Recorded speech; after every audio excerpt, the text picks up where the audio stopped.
holiday gift just got an upgrade. Sublimated glass ornaments are so stunning and they look so great. And I paired it with this really cool stained glass effect and it just came out looking so good. Welcome to this episode of the 12 Days of Craftmas, and we are going to sublimate these and I'm so excited to show you how to do it. It's super easy and your friends and family is going to love it. So let's jump into this project. Alright, so for this project we're going to be using these sublimation ornaments from PYD Life, and they come in these boxes and we even have the ribbon for them.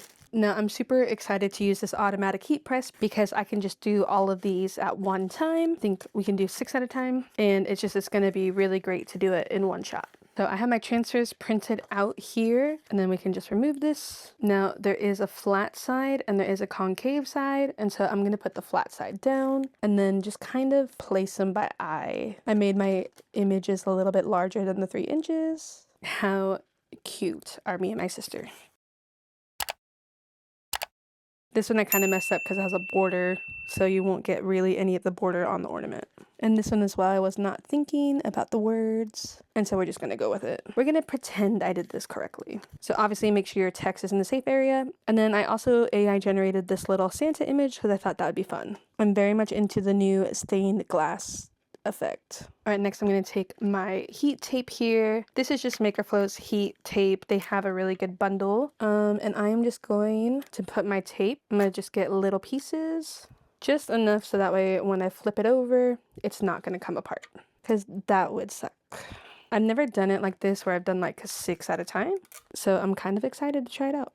Okay, and then what I've done is I put this parchment sheet down on the bed, that way none of this ink is going to leak out or anything. So I'm just going to fold it over like this, and to make my life easier, I'll then just flip the ornaments over as well. Hopefully they didn't shift. Alright, and so what we can do is we can turn on our heat press here, and then I'm going to hit this little play button. I'm going to change the temperature to 356. Hit the button again to set it, and then I'm going to change the time for 120 seconds. And then we can hit the clock, and then it's going to be ready to go. And I'm going to make sure the pressure is the lowest pressure because I don't want them to break. So this heat press is really cool because you can set the pressure between 40, 60, and 80 kilograms. So these glass ornaments specifically say to not mirror your design. Alright, so this is beep, so that means it's ready.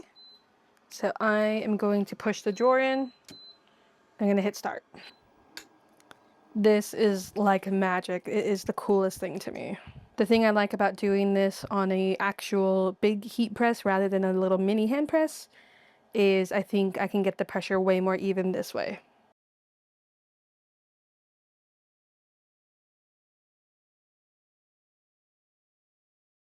Alright, so once it's done, it will automatically lift the head up, and then we can pull this out. So you can see it's a good thing we put this parchment paper because there is a little bit of bleed out. The nice thing is you can tell from this paper how well the sublimation ink actually transferred. So let's flip this over. Oh my goodness, these look absolutely amazing. Let's remove the tape. Alright, and so I'm just going to use my little weeding tool here. This might need to cool before I can take the tape off. Oh, we got one off. Alright, we're going to let these cool down because I forgot where I put the gloves. Okay, these have cooled down enough where I can start to touch them, and these just look so awesome. But how cute does this look? I had to do one of me and my little fur baby who's gone. Rest in peace, Elsa. This might be my favorite ornament that I've made. Me, my sister, my grandma. My grandma passed away a couple years ago, and I just think this is really special. I love this like frosted kind of look that the ornaments get. It looks so cool. And the stained glass window one looks really awesome. Adding the ribbon to this is pretty easy. You can like twist it if you want to and put it in that way. And then I just like to take the edges and make like a little knot. And then you can just hang it on the tree. Well guys, thank you so much for watching this video. Let me know if you have any questions down below. As always, I'll have links to everything you need to do this project, so make sure you check the description for that.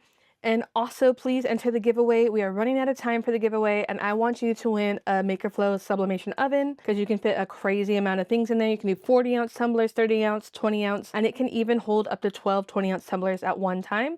So I don't know why you don't want to enter the giveaway. But all right, I'll catch you guys on the next one. Thanks for watching. See ya.